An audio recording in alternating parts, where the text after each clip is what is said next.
Os povos indígenas garantiram a preservação e a continuidade dos conhecimentos acumulados de geração em geração por meio da tradição oral. E é de extrema importância que essas narrativas sejam apresentadas aos alunos e se perpetuem no imaginário do povo brasileiro. Vamos conhecer agora um grupo de estudantes que compartilha a leitura de um conto. Eles estão na primeira série do Centro Educacional Anísio Teixeira, o SEAT, e adoram ouvir histórias. Histórias com muita aventura, muita imaginação, muita brincadeira, muitas terras desconhecidas como OVNIs, asteroides. Eu não consigo dormir, às vezes, quando eu não ouvo história. E aí, às vezes, eu tenho que contar a história para mim mesmo, senão eu não consigo dormir. E para os pequenos amantes de uma boa história, a professora Maria Lúcia Pereira Guimarães trouxe o conto indígena Astúcias do Jabuti. A autora desse livro é Antonieta Dias de Moraes. Ela nasceu em São Paulo e ela, na verdade, ela não é autora. Ela pegou alguns contos indígenas e lendas e fez esse livro. Os índios, né, as comunidades indígenas, eles têm uma simplicidade da vida que eu acho que as crianças precisam ter. Uma relação com a natureza, uma relação com o humano mesmo, que é muito mais simples e muito mais e por isso enriquecedor para as crianças. A seguir, mandou um recado a um dos irmãos que morava perto do grande rio. Depois, recolheu a cabeça na casca e dormiu. A história do jabuti, que aposta a corrida com seus colegas, atrai todas as atenções. Fim da história, hora de trocar ideias. O que vocês acharam desse plano que o jabuti bolou para vencer o veado catingueiro? Bem, ele só pensou em ganhar. Não pode sempre querer ganhar, senão fica sem graça. Tem que aprender a perder também. Depois de ouvirem o conto Astúcias do Jabuti, os alunos se reuniram e prepararam uma dramatização. Segundo a professora, esse tipo de atividade é uma ótima oportunidade de vivenciar as situações do cotidiano. Na verdade, a gente está vivendo um problema nessa turma, que é um problema de perder e ganhar, de zoação.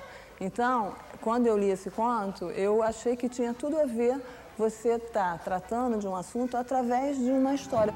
E por meio da dramatização do conto indígena, os alunos puderam refletir ainda mais sobre o ganhar e o perder. Não fui eu que cheguei. Não, fui eu. Não viu? Eu tinha chegado bem antes. Ué, você não conseguia me ver porque eu estava bem na frente. Ganhando vai ter graça.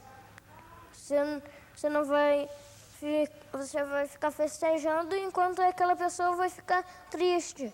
Vai deixar ela ir embora e ficar ali triste, sozinha, sem ninguém por perto e as outras pessoas lá agradando.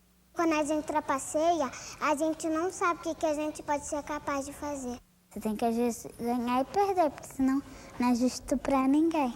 A relação com a natureza, o respeito entre os seres humanos e a diversidade também foram temas presentes na atividade.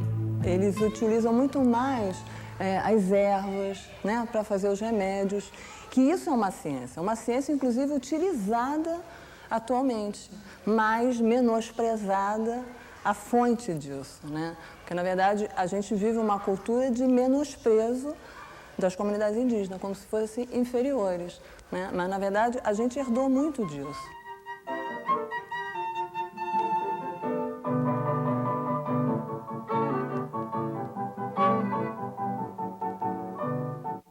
Bom, Algemiro, a gente viu aí na reportagem que a professora de uma escola não indígena desenvolveu um trabalho com seus alunos com uma narrativa indígena para solucionar uma questão que ela estava enfrentando ali prática no cotidiano com seus alunos. Os meninos não estavam sabendo perder, ganhar, aquela história toda. Eu fico imaginando que muitos professores em situação parecida, ou seja, professores de escolas não indígenas, podem ter uma certa dificuldade de trabalhar com essas narrativas por acharem que elas estão distantes, afastadas da realidade dos seus alunos. Queria que você desse dicas, então, para esse professor que tem vontade de desenvolver esse trabalho. Acho que esse trabalho seria fundamental, porque Eu sei que tem um pouco de dificuldade, mesmo a escola indígena, os professores indígenas também têm dificuldade por ter levado essa história, contos dentro da sala de aula. Eu acho que seria importante que o professor não indígena também trabalhasse, porque a gente tem de certa forma, uma preocupação de perder esse valor cultural. Estou falando do Guarani, né? Valor cultural dentro das comunidades. Então, o professor tenta trabalhar com essa oralidade, que já falei, né? Tem que estar trazendo o contador dentro da sala de aula. Eu acho que o professor não indígena também deve trabalhar em cima dessa história, que tem muitas histórias indígenas que podem servir para a comunidade não indígena também. Eu acho que isso seria muito legal, né? E essas histórias aí, uma coisa importante é lembrar que tem tantos livros maravilhosos de literatura infantil e juvenil, com tantos pesquisadores que trouxeram esse universo para a literatura. Então, mesmo que eu acho que o professor se sinta distante de uma cultura, eu, por exemplo, nunca fui, adoraria ir a uma aldeia indígena, estou aceitando convites, mas até o momento nunca fui. Mas, assim, eu acho que quando eu conto uma história indígena, eu tento ler aquele entorno, tento descobrir um pouco mais e descobrir o que está contido ali, o que eles querem dizer com aquele conto. Então, acho que o livro, a literatura está aí também para ajudar o professor nesse momento, fazer essa ponte. Certo. 0800 21 6689, você liga e faz a sua pergunta ao vivo aqui no Salto para o Futuro. E agora é a vez da Juraci, do Rio Grande do Norte. Tudo bom, Juraci? Tudo bom, Murilo. Boa noite aos convidados. Boa noite à equipe de produção do programa Salto para o Futuro, telespectadores e professores de todo o Brasil. Aqui é a professora Juraci Araújo, da Escola Estadual Coronel Silvino Bezerra, na Terra das Flores, que é Florêncio, no Rio Grande do Norte. E é muito interessante essa série trabalhando esse tema. E como trazer essa herança cultural trazida pelos índios para dentro da sala de aula. Boa noite, muito obrigada. Obrigado, Juraci, pela sua participação mais uma vez aqui no Salto para o Futuro. Então, Gilmar, como trabalhar essa herança cultural na sala de aula? Pois é, retomando o que estavam falando agora bem mesmo, dentro da linha, a né, Benita e o Gemiro, porque também a gente às vezes pensa, bom, um conto indígena não tem muito a ver com a gente, mas uma fábula do La Fontaine tem. Bom, mas o La Fontaine é tão ancestral nosso quanto os índios, ou às vezes menos. Quer dizer, ele está lá num outro século, está lá numa sociedade europeia.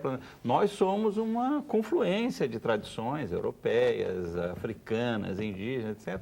Ou seja, todas elas estão nas nossas vertentes culturais e, como diz o texto que fizemos para o programa, ele,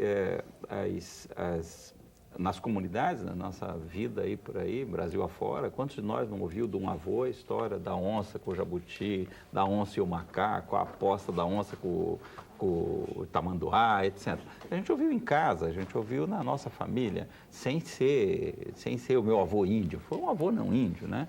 Então, isso está na nossa tradição. E aquilo que estava dizendo o Algemiro, insistindo na importância disso, é porque eu acho que aí as narrativas cumprem uma coisa de um dos tipos de narrativas que eu tinha dito antes. Quer dizer, há aquelas narrativas que a gente escolhe o momento, escolhe o contexto, e diz, bom, aqui é melhor, é como um pouco provérbios, você aplica na situação, né?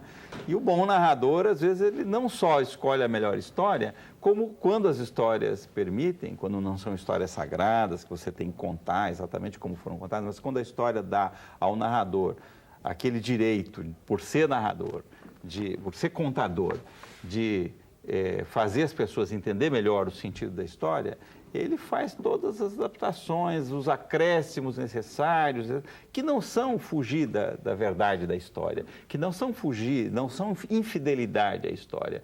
É como um tradutor que traduz um livro escrito na China para cá, se ele não fizer certas adaptações, não fizer certas passagens, a gente não consegue pegar o sentido original da história, ele não está sendo infiel Ser fiel é ser capaz de contar aquilo para o momento em que está sendo ouvido. Certo. Vilmar, ainda dentro dessa mesma questão, para se trabalhar a herança cultural indígena nas escolas, é preciso conhecer essa herança cultural, né? E a professora Isildinha Aparecida, do NTE de Anápolis, em Goiás, nos enviou um e-mail. Obrigado, Isildinha, pela participação. Ela cita um trecho do seu texto, que está no boletim de hoje, no boletim da série, que diz que o conhecimento empírico do índio em relação à agricultura veio a ser comprovado pela agronomia, muitos séculos depois. Aí ela quer saber que outro tipo de contribuição as narrativas indígenas e o índio, né, trouxe para o homem moderno. Bom, os índios são homens modernos e mulheres modernas também, né? Imagino das contribuições culturais também, e um pouco você fala na ciência, na questão da agricultura. Quais outras contribuições? Eu imagino que a dúvida da Isildinha seja como mostrar para os alunos assim, os índios contribuíram muito para que a gente possa ser o que nós somos hoje, né? Então, um problema é que uma parte da literatura que a gente costuma ter acesso é aquela que se reproduz mais, assim, e acaba aparecendo em muitas coletâneas que se repetem, e que às vezes são historinhas que nos parecem fabulosas, e a gente está longe daquele mundo cultural e a gente não sabe bem onde pegar para entender aquilo. Bom, a origem da noite, a origem das estrelas, a gente ouviu aí dos meninos, dos curumins que estão lá com seus olhinhos e tal no céu, né? E às vezes a gente fica com dificuldade de compreender isso. Mas há mais fontes, e hoje você encontra na internet, mas também não só, existem muitas publicações sobre questão indígena, muito voltadas hoje, a Semana do Índio, então você encontra muitas editoras, não posso citar nenhuma aqui, porque exatamente eu correria o risco de omitir outras, né? Mas você encontra facilmente hoje pela internet uma série de publicações especificamente voltadas que enquadram nos contextos culturais essas narrativas, né? Há muitas contribuições, sim, e não é só um conhecimento empírico. As comunidades indígenas não só descobriram assim, tropeçando na natureza, elas fizeram experimentos, quer dizer, o desenvolvimento de plantas venenosas e plantas silvestres em plantas domésticas é um processo de conhecimento de uma certa construção científica de experimentação, de erro e acerto, exatamente, é um acúmulo que foi feito, e isso se refere, por exemplo, aos remédios. Por que vocês acham que tem tanto estrangeiro percorrendo a Amazônia? Por que tem empresa estrangeira sediada na Amazônia hoje coletando com os ribeirinhos, que são aqueles que, sendo não índios, têm todo o conhecimento que as comunidades indígenas legaram sobre o uso de plantas medicinais, por exemplo, né? Certo, tá aí a dica para Isildinha. Algemiro, nós recebemos mais um e-mail, esse da Rosane Osana, do Teleposto Sesc Fortaleza, no Ceará.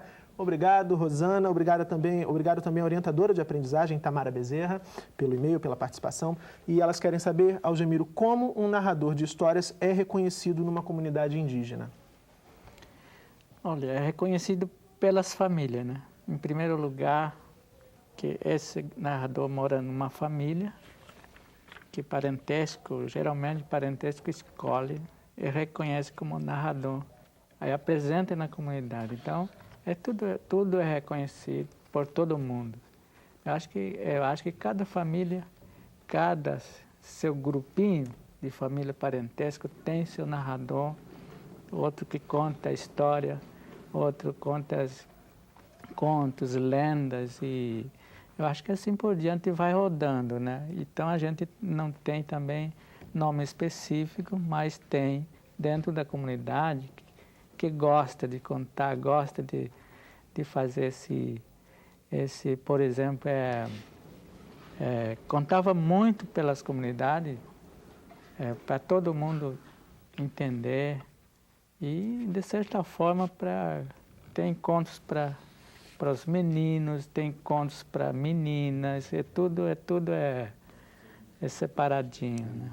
Mas essa pessoa que é um contador, ele tem, na comunidade, ele é reconhecido assim, no sentido de ele tem um respeito especial, uma importância. A importância, isso. Ele tem uma coisa assim?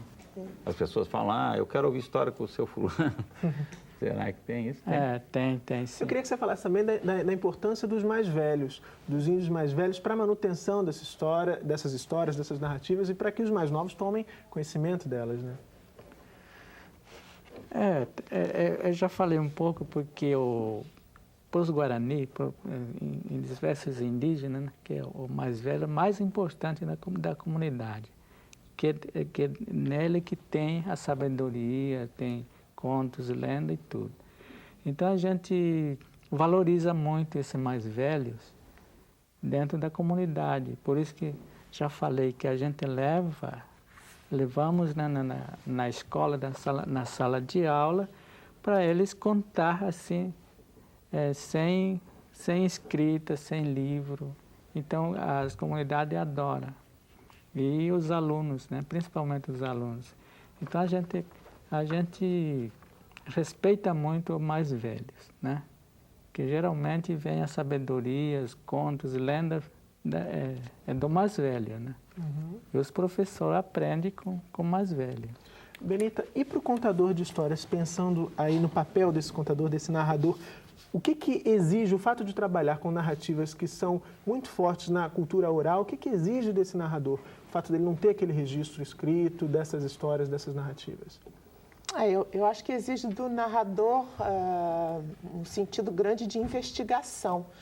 Eu acho que, hoje em dia, nós que somos narradores urbanos, voltando a frisar isso, que fomos pessoas que fomos à escola, fomos à universidade, e a grande maioria dos narradores que a gente tem nos centros, nos grandes centros, nas grandes cidades, tem esse perfil, a gente vai aprender muito com esse contador popular e esse contador, não só o contador popular, o contador de causa, mas também o contador indígena, buscando essa parceria que ele tem com a sua comunidade. Essa parceria que o Algemir acabou de falar, ou seja, buscando ser reconhecido dentro dessa nossa comunidade tão louca, dentro dessa cidade, das cidades grandes que a gente vive, essa possibilidade de expressar o nosso sentimento através daquela história que a gente elege para contar. E essa história pode ser uma história que vem de por familiaridade, ou seja, porque eu ouvi do meu pai, porque eu ouvi do meu avô, como pode ser também uma história que foi aprendida em algum livro ou uma história que eu ouvi de algum contador. Tem uma coisa muito importante no ato de contar, seja que tipo de comunidade que a gente esteja pensando nesse momento. O ato de contar, mesmo que você conte a mesma história que um outro contador está contando, você vai contar a partir do teu acervo pessoal, a partir das tuas leituras, a partir de tudo que você vivenciou. Por isso é bonito quando o Algemir fala da questão do velho. O velho detém esse poder dentro de uma comunidade indígena porque o velho viveu mais. E se viveu mais, então ele tem um acervo maior para poder dividir com os outros. E eu acho que nós, de uma maneira um pouco romântica e quixotesca também, tentamos, como contadores de histórias, recuperar esse contato com essa ancestralidade que nos faz estar vivos hoje. E todo esse saber e esse conhecimento que a gente tem hoje em dia, a gente deve a todas essas etnias, a todos esses grupos que nos formaram. Certo. Vamos fazer uma pausa para o intervalo. Salto para o Futuro, volta já.